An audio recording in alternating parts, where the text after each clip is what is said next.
So, very good evening, all of you. Myself, CA Hemant Agrawal. Welcome to my YouTube channel, Concept with Hemant. In today's learning series, we will be discussing further about the basis of accounting that we have discussed in last lecture. So, दोस्तों, हमने कहा था कि accounting का initiation कहाँ से होता है. हमने कहा था अकाउंट्स का इनिशिएशन कहाँ से होता है. ठीक है.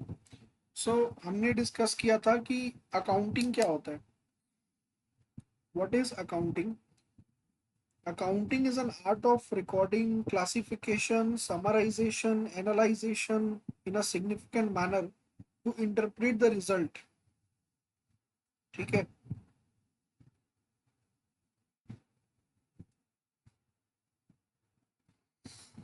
देखिए, स्टार्ट करते हैं आज अपना उसी लेक्चर को आगे कंटिन्यू करेंगे. सबसे पहले थ्योरेटिकल फ्रेमवर्क. अपन सीए फाउंडेशन में जो अकाउंट्स लेक्चर है उसका जो सब्जेक्ट है अकाउंट्स, उसमें हमने कल जो डिस्कस किया था लास्ट क्लास में, that is the basics of accountancy, जिसमें हमने डेफिनेशंस वगैरह पढ़े थे. तो दोस्तों, सबसे पहले अकाउंटिंग की जो शुरुआत होती है वो होती है इकोनॉमिक एक्टिविटी से. इकोनॉमिक एक्टिविटी का मतलब होता है पैसे से रिलेटेड ट्रांजैक्शंस. हमने कहा कि यदि आप पैसे से रिलेटेड ट्रांजैक्शंस करते हैं तो ही आप अकाउंट्स में अकाउंटेंसी में बात करते हैं अपन. ठीक है. अगर आपकी transaction in not in terms of money तो वो अकाउंटेंसी में रिकॉर्ड नहीं होती. तो मैं ये बोल सकता हूँ कि अकाउंटिंग ट्रांजैक्शन का जो बिगिनिंग होगा वो आपकी इकोनॉमिक एक्टिविटी से होगा. क्योंकि अकाउंट्स में हम लोग केवल वही चीज रिकॉर्ड कर सकते हैं that will be measurable in terms of money. So सबसे पहले economic activity. Every individual are doing some kind of economic activity. देखो, अभी क्या होता है कि हर इंसान अपने लाइफ में कुछ ना कुछ इकोनॉमिक एक्टिविटी कर रहा है. फॉर एग्जाम्पल, अगर आप बिजनेस करते हैं तो बिजनेस से आप क्या कमाना चाहते हैं? कुछ पैसे कमाना चाहते हैं. आप बिजनेस में कुछ खर्चे करना चाहते हैं. आप जो है अगर जॉब करते हैं तो आप सैलरी कमाना चाहते हैं. मतलब the ultimate goal is to earn the money. तो यदि आप पैसे से रिलेटेड ट्रांजैक्शन कर रहे हैं ना, तो दैट इज इकोनॉमिक एक्टिविटी. और इकोनॉमिक एक्टिविटी मतलब related to money transactions are recorded in the books of accounts. So हमने कहा कि every individual are doing some kind of economic activity. Example, salaried person gets salary for the purpose of maintenance of his livelihood. So every kind of activity which are performed for earning of livelihood will be economic activity. तो हर वो काम जो जीवन जीने के लिए किया जाता है that is known as economic activity. ठीक है ना. अब हमने अकाउंट्स के अकाउंटेंसी की लीगल डेफिनेशन पे गए थे. हमने कहा था कि अकाउंटिंग क्या है? एक आर्ट है रिकॉर्डिंग का, क्लासिफिकेशन का, समराइजेशन का और फिर एनालाइजेशन का in the significant manner to interpret the result of there. अब हमने स्टेप्स ऑफ अकाउंटिंग को डिटेल में डिस्कशन करना. सबसे पहले होता है सोर्स डॉक्यूमेंट. मैंने लास्ट क्लास में आपको समझाया था कि आप कोई भी इकोनॉमिक एक्टिविटी परफॉर्म करते हैं उसका एक सोर्स डॉक्यूमेंट होता है. आज आप गूगल पे, Paytm, multiple types of online app use करते हैं. उन एप्स पे आप किसी को 10 रुपए का भी पेमेंट करते हो तो एक रिसिप्ट जनरेट होता है कि नहीं होता है? आप जाते हैं मूवी थिएटर में, मूवी देखने के लिए जाते हैं तो मूवी का एक बिल मिलता है कि नहीं मिलता है? आप होटल जाते हैं, होटल में खाना खाते हैं तो होटल का बिल मिलता है कि नहीं मिलता है? तो आंसर इज इनवॉइस. अगर आप कोई गुड्स परचेज करते हैं, आज अमेजोन से आप मल्टीपल सामान मंगाते रहते हो तो आपको एक इनवॉइस मिलता है कि नहीं मिलता है? तो हमने कहा अकाउंटेंसी का जो बेसिक बेसिक जो सबसे बेसिक डॉक्यूमेंट होता है जिसको हम लोग बिल या वाउचर कहते हैं, इसके आधार पे ही ट्रांजेक्शन स्टार्ट होते हैं. देखिए, अकाउंटेंसी का पर्पस सिर्फ ट्रांजैक्शंस को रिकॉर्ड करना नहीं है. अकाउंटेंसी का जो पर्पस है, जब हम लोग अकाउंट्स बोलते हैं ना, अकाउंट्स का मतलब होता है खर्चे को जानना, इनकम को जानना और पता लगाना कि आप किस स्थिति में हैं. आज हम लोग देखते हैं कि कोई भी शेयर होल्डर किसी कंपनी में पैसे डालता है. यदि आज हम देखते हैं कोई फिनेंसर किसी बिजनेस एंटिटी को लोन एक्सटेंड करता है तो वो क्या आधार पे करता है? वो करता है जी आपके बैलेंस शीट को देखते हुए, आपके फिनेंशियल्स को देखते हुए. फिनेंशियल्स कैसे बनेंगे? फिनेंशियल्स किस स्टेप से बनेंगे? अकाउंटेंसी से बनेगा. पहले हमने बुक कीपिंग करना है, बुक कीपिंग करेंगे तो फिर अकाउंटेंसी बनेगा. ठीक है. सबसे पहली चीज सोर्स डॉक्यूमेंट. सोर्स डॉक्यूमेंट क्या होता है? Bill, voucher, invoice. अगर सबसे पहले आपके पास क्या होना चाहिए? कोई बिल होना चाहिए, कोई वाउचर दैट इज, हम लोग इसको अगर मैं टेक्निकल और इंग्लिश लैंग्वेज में बोलूँ, that is documentary evidence in support of transaction. आप किसी भी ट्रांजेक्शन को, आपने कह रहे हैं जी मैंने 10 रुपए का माल परचेस किया, उस 10 रुपए का माल परचेस किया उसको जस्टिफाई करने के लिए, आपके पास एक पेपर, एक इनवॉइस, एक प्रूफ होना चाहिए, that is known as source document. Thereafter, अब हमने कहा second is the recording, that is journal entry. Journal entry में क्या होता है, सोर्स डॉक्यूमेंट के बेसिस पे depending upon the nature of transaction हम लोग जर्नल एंट्रीज पास करते हैं। जर्नल एंट्री को रफ बुक भी कहा जाता है। जैसे कि आपने देखा होगा कि कुछ लोग जो है कॉपी में लिखते हैं, कुछ लोग अलग से एक बुक मेंटेन करते हैं, उसमें ट्रांजैक्शन की एंट्री करते हैं, that is known as general general entry. General entry जो बुक होता है उसमें ट्रांजैक्शन जैसे जैसे होते जाते हैं वैसे वैसे रिकॉर्ड करते जाते हैं। ठीक है, तो ये प्राइमरी स्टेप ऑफ अकाउंटिंग होता है, जिसमें हम लोग ये प्राइमरी बुक ऑफ एंट्री भी अपन इसे कहते हैं। प्राइमरी बुक ऑफ एंट्री, इसे हम और क्या नाम से जानते हैं, मैं लिख देता हूं यहाँ पर आपके लिए, that is primary book of entry. ठीक है, इसे हम प्राइमरी बुक ऑफ एंट्री के नाम से भी जानते हैं। इसके बाद हमारा होता है क्लासिफिकेशन। भाई आपने खर्चे कर दिए, आपने नॉमिन बहुत सारे ट्रांजेक्शन कर दिया, आपने सेल कर दिया, आपने परचेस कर दिया, आपने सैलरी का पेमेंट कर दिया, आपने ये खर्चे किए, आपने वो खर्चे किए। अब आपको बिजनेस में ये भी समझना पड़ेगा कि कहाँ कितने खर्चे हुए, क्योंकि आपको डिसीजन लेना है। फॉर एग्जाम्पल सैलरी में कितना एक्सपेंडिचर हुआ, कितना वेजेस में एक्सपेंडिचर हुआ, कितना आपने सामान परचेस किया, कितने रुपए में बेचा, ये भी आपको जानना पड़ेगा। समझ में, that is known as classification. Recording में क्या हुआ, जो भी ट्रांजैक्शन होते गया हमने रिकॉर्डिंग करते गए। अब क्लासिफिकेशन में क्या होगा, हमने ट्रांजैक्शन को नेचर वाइज सेपरेट कर दिया। अब कैसे सेपरेट किया नेचर वाइज, अगर मान लीजिए कोई ट्रांजैक्शन सैलरी का है तो उसका अपने सैलरी में डाल दिया, अगर कोई ट्रांजैक्शन कैपिटल है तो कैपिटल में डाल दिया, अगर कोई ट्रांजैक्शन कुछ है तो कुछ में डाल दिया, मतलब इन द सेंस हमने नेचर वाइज क्लासिफिकेशन कर दिया। That is known as classification of transaction, और उसको हम लोग बोलते हैं लेजरिंग। समझ में आई मेरी बात? चलिए, ओके। अगर आपको कुछ डाउट होता है तो you can ask in the comment section, I will be replying. Okay. Summarisation, summarising क्या होता है, समराइजिंग मतलब एक ट्रायल बैलेंस बनता है। ट्रायल बैलेंस में क्या होता है, नाम से समझ में आ रहा है ट्रायल बैलेंस। ट्रायल बैलेंस का मतलब ये होता है कि सारे डेबिट्स और क्रेडिट्स का एक सबमिशन होता है। भाई हमने लेजरिंग कर लिया, अब मुझे लेजर में इतनी मोटी मुझे बुक बन गई, अब मुझे ये जानना है कि भाई एक एट ग्लैंस मुझे समझना है कि भाई कितना परचेस था, कितना सेल था, और मैथमेटिकली मेरी बुक सही है कि नहीं। क्योंकि बोला जाता है ना डेबिट और क्रेडिट इक्वल हो जाते हैं। अभी उसका भी लॉजिक डिस्कस करेंगे, ये जो जादू होता है ना डेबिट और क्रेडिट बराबर कैसे हो जाते हैं, वो भी डिस्कस करेंगे। ठीक है ना। इसके बाद नेक्स्ट स्टेप आता है फाइनेंशियल स्टेटमेंट। आप लोगों ने क्लास 11-12 में बनाया भी होगा financial statement of the sole proprietorship और द पार्टनरशिप। इसमें क्या होता है, इसके बेसिस पे हम लोग फाइनल अकाउंट्स बनाते हैं। भाई ट्रायल बैलेंस बनाने से आपको ये तो समझ में आ गया कि आपकी बुक सही है कि नहीं मैथमेटिकली, बट लॉजिकली किस एक्सपेंडिचर को किस हेड में जाना चाहिए, क्या मुझे इस साल प्रॉफिट हुआ, क्या मुझे इस बार लॉस हुआ, क्या मेरी पोजीशन है, उसको समझने के लिए हमको क्या बनाना पड़ता है, फाइनेंशियल स्टेटमेंट। ठीक है। नेक्स्ट अपना आता है इंटरप्रिटेशन। अब फाइनेंशियल स्टेटमेंट बनाने के बाद अपन निकालते हैं रेशियोज। आपने क्लास 12 में पढ़ा होगा रेशियोज होता है। रेशियोज क्या होता है, तो रेशियोज क्या होता है कि अपन मल्टीपल टाइप्स के रेशियोज कैलकुलेट करते हैं, जैसे नेट प्रॉफिट मार्जिन कितना है, ग्रॉस मार्जिन कितना है, बिकॉज एक स्टैंडर्ड सेट किया हुआ है कि अगर बिजनेस में आपको इतना मार्जिन होगा तो वो अच्छा होगा, इस बिजनेस में आपको इतना प्रॉफिट होगा तो अच्छा होगा। डेट सर्विस कवरेज रेशियो कितना होना चाहिए, वो अपन डिटेल में डिस्कस करेंगे आगे, फाइनेंशियल मैनेजमेंट का पार्ट है। नाउ फाइनेंशियल अकाउंटिंग के अपन को प्रोसीजर डिस्कस करने हैं। देखिए दो टाइप की चीजें होती है, पहला होता है जनरल फाइनेंशियल प्रोसीजर, और उसके बाद होता है यूजिंग द फाइनेंशियल इंफॉर्मेशन। समझिएगा मेरी बात को। सबसे पहले आपने जनरल फाइनेंशियल पोजीशन में अकाउंट्स बनाना है, फिर हमने कहा यूजिंग द फाइनेंशियल इंफॉर्मेशन, आपको उस फाइनेंशियल इंफॉर्मेशन को यूज करना है। ठीक है ना।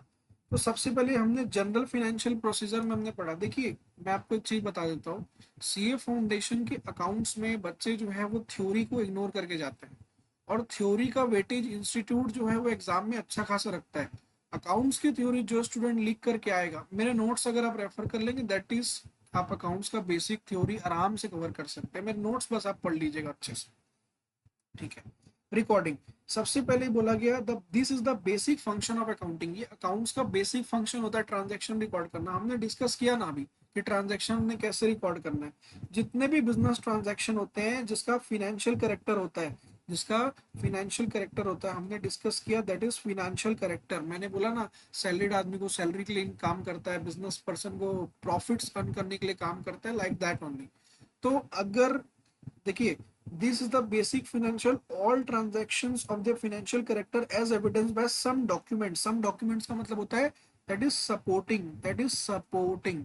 जो इसका बिल वाउचर होगा that is supporting document such as sales bills vouchers are recorded in the books will be called as general entry. और इसको हम लोग क्या बोलते हैं, जर्नल एंट्री बोलते हैं। ठीक है। नेक्स्ट अपना होता है classification. Classification is concerned with systematic analysis of the recorded data with a view to group the transaction of same nature at a one place called as ledger। हमने कहा ना कि सैलरी के, अब भाई जनरल एंट्री में तो रोज अपन जो खर्चे कर रहे हैं अपन रोज रिकॉर्ड करते जा रहे हैं। अब हमको थोड़ी ना पता है भाई कि ट्रांजैक्ट किस नेचर का कितना खर्चा हुआ, इसलिए हम क्या करते हैं, क्लासिफिकेशन करते हैं। Classification is nothing but concern with systematic analysis of recorded data. हमने क्या किया, रिकॉर्डेड डेटा को सिस्टमैटिकली एनालाइज कर दिया। इस सैलरी हेड के खर्चे को सैलरी में डाल दिया, इनका अगर कोई कैपिटल का खर्च कैपिटल है तो कैपिटल के लेजर में डाल दिया, फिक्स्ड एसेट खर्चा है तो फिक्स्ड एसेट के लेजर में डाल दिया, लाइक दैट।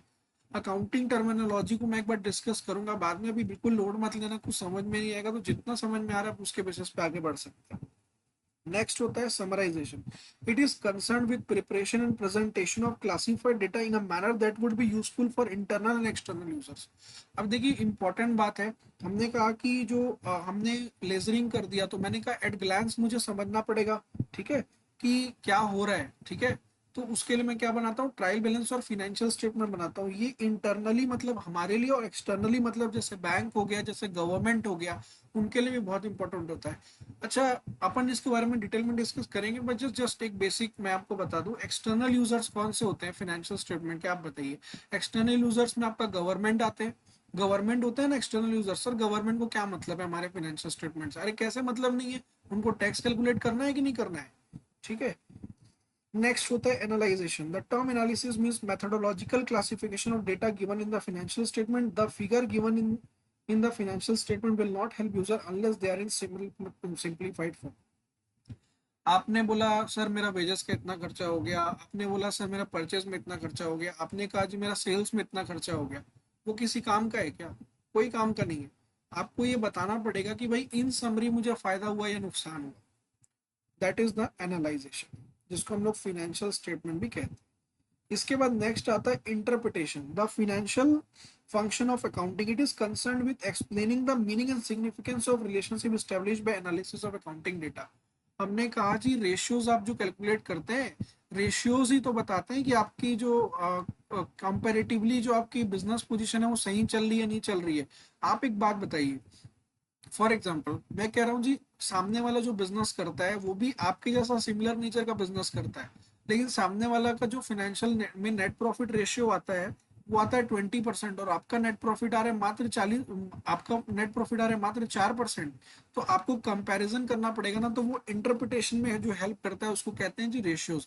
आप जब फाइनेंशियल स्टेटमेंट बनाते हैं तो फाइनेंशियल स्टेटमेंट से जो रेशियोज निकलते हैं उसका एनालिसिस करते हैं, उसको बोलते हैं इंटरप्रिटेशन। एंड नेक्स्ट स्टेप होता है कम्युनिकेशन।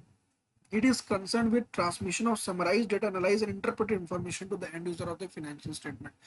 आपने देखा होगा कंपनी की, अगर आपको बैलेंस शीट पता होगी, कोई भी लिस्टेड कंपनी की आप बैलेंस शीट देखिएगा, रेशियोज का इंटरप्रिटेशन भी लिखा होता है। ठीक है।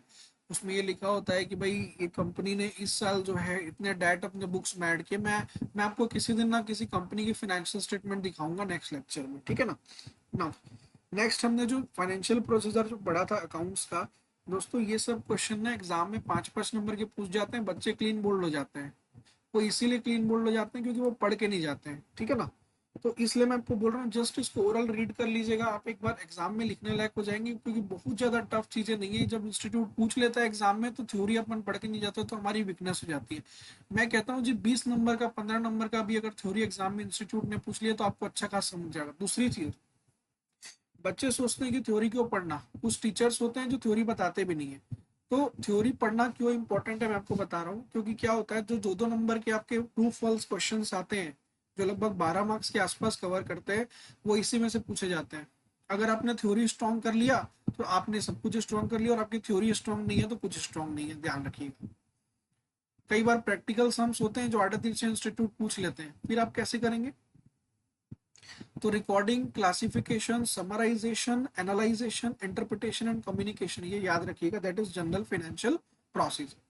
Now using the financial information, using the financial information क्या होता है? There are certain users of accounts, earlier it was viewed that accounting is meant for the owner of the business. देखो पहले जमाने में क्या बोला जाता है, लोग अपना हिसाब किताब क्यों रखते थे? हिसाब किताब यही रखते थे कि ये सोच के कि भाई मुझे अपना अपने को समझना है कितनी उधारी है, कितनी देनदारी है, कितनी क्या है, कितनी क्या है ना। बट आज के समय में आप जो फाइनेंशियल स्टेटमेंट बनाते हैं वो केवल आप तक रिस्ट्रिक्टेड नहीं होते दोस्तों, that is restricted up to multiple users, आपके कस्टमर, आपकी गवर्नमेंट, आपके suppliers, they are the much more concerned with your financial than you. If you suppose if you have applied to any bank for a loan of 10 lakh rupees, say, and your ratios are very negative, you are in a losses, then how they might be funding you? They cannot. They will reject your file simply saying that your financials are not good. So that means that the financial is very important. Government को क्या चाहिए आपसे? Taxes चाहिए, तो उनके लिए भी आपके फाइनेंशियल स्टेटमेंट बहुत इंपॉर्टेंट रखते हैं। तो उन्होंने कहा ना, there are certain users of accounts, earlier it was viewed that the accounting is meant for the owner of the business, but with the changing relationship diluted the earlier thinking. Earlier thinking खत्म कर दिया, और now ये believe किया जाता है कि besides the owner of financial statement the user of accounts includes investor, lender, supplier, customer, government and other, hence this is so much of the value. ठीक है, तो ये था हमारा अकाउंट्स का नेक्स्ट अपना डिस्कशन। मैं आपको ना कंपनी, कोई भी कंपनी की आज एक बैलेंस शीट दिखाता हूँ, चलिए।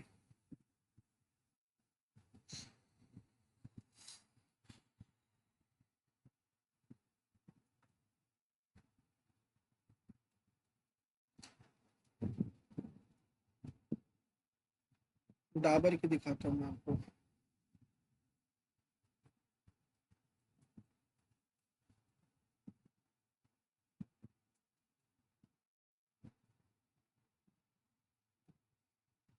देखो जो कंपनीज होती है ना, उनको एनुअल रिपोर्ट पब्लिश करना पड़ता है। एनुअल रिपोर्ट में केवल फाइनेंशियल स्टेटमेंट नहीं होते, कंपनी का पूरा ब्रीफ होता है। ठीक है, ये देखिए, ये डाबर की एनुअल रिपोर्ट है। ठीक है,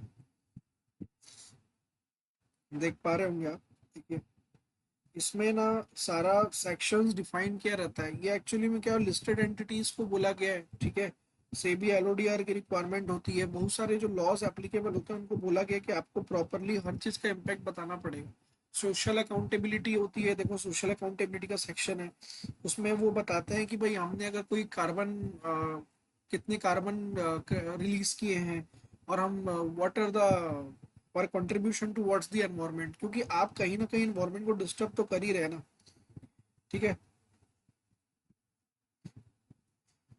ये देखिए, फिर इन्होंने बोर्ड की कमेटी के मीटिंग के डिटेल दिए गए हैं, फिर उन्होंने अचीवमेंट्स बताया है। ठीक है, we we well or in our company to meet our 22-25 net zero emission targets. ठीक है, achieve 10% reduction in emission intensity from the 2021। इन्होंने कहा कि जब हमने रिडक्शन किया है, एमिशन को कम किया है, लाइक दैट।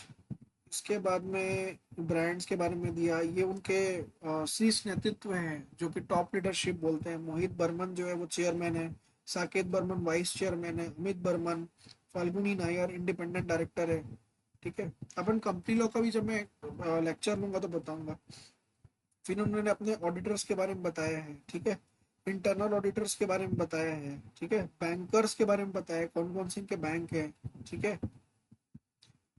इसके बाद में कि विजन विजन के बारे में लिखा हुआ है। पावर्स के देखिए, इनके प्रोडक्ट्स पोर्टफोलियो के बारे में लिखा हुआ है। ये एनुअल रिपोर्ट बोलते हैं इसको कंपनी की। ठीक है, ये देखिए इसमें पूरा डिस्कस किया, डाबर के प्रोडक्ट्स आप भी माइट भी यूज करते ही होंगे। ठीक है, अब ये चेयरमैन मैसेज और ये सब चीजें होगी इसमें। मैं आपको फाइनेंशियल स्टेटमेंट दिखाता हूँ।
ये देखिए जो मैं आपको बोल रहा था ना रेशियोज, ये देखिए इसको बोलते हैं रेशियोज। रेशियोज में क्या क्या देखो डिफाइन किया हुआ है।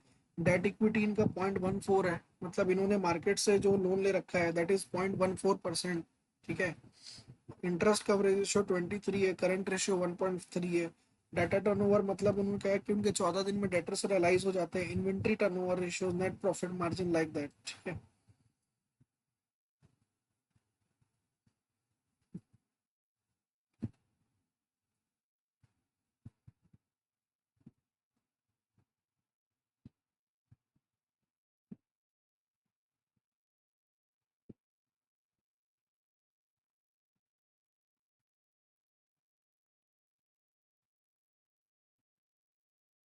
ये देखिए दोस्तों that is the financial statement. मैं आपको बोल रहा था ना फाइनेंशियल स्टेटमेंट क्या होते हैं। ये देखो ये जो लिखा हुआ है ना, revenue from operation, standard on consolidated, ये क्या है, दैट इज समरी। अब सोचो ना, जनरल एंट्री पास हुई होगी, उन्होंने बोला होगा कि मैंने इतना रुपए खर्चा किया। ठीक है। तो अभी क्या आएगा, revenue from operation less expenditure में employee benefit expenses financial cost. अब मैं बोलूंगा कि भाई 10 रुपए का एक्सपेंडिचर किया, 20 रुपए का एक्सपेंडिचर किया, 200 रुपए का एक्सपेंडिचर किया, वो that will not help the user of financial statement ना। आप तो जब भी आप फाइनेंशियल स्टेटमेंट के बेसिस पे इन्वेस्टमेंट का सोचेंगे, आप तो यही देखेंगे ना, इनके जो एनुअल फाइनेंशियल स्टेटमेंट की एक समरी देखेंगे। आप देखेंगे जी प्रॉफिट हो रहा है कि नहीं हो रहा है। देखिए ये जो बैलेंस शीट का वैल्यू दिया है that is rupees in crore ना, ये जो वैल्यू दी हुई है that is rupees in crore.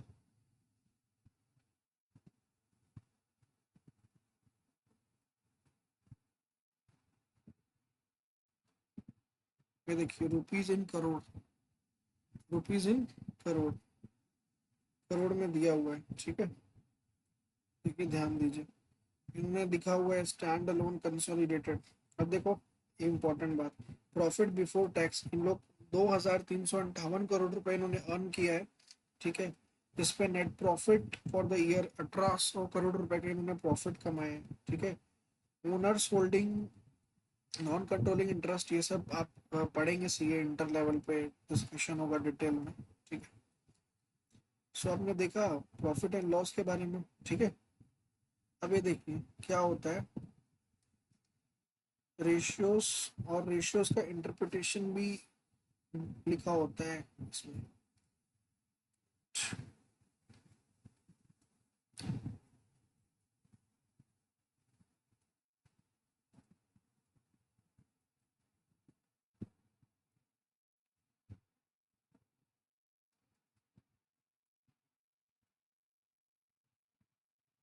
इसके बाद उन्होंने पूरा डिटेल लिखा हुआ है कि इन्होंने क्या बोलते हैं कहाँ कहाँ एक्सपेंडिचर किए, कहाँ कहाँ सब्सिडरीज खोली है। ठीक है। ये सब भी लिखा होता है।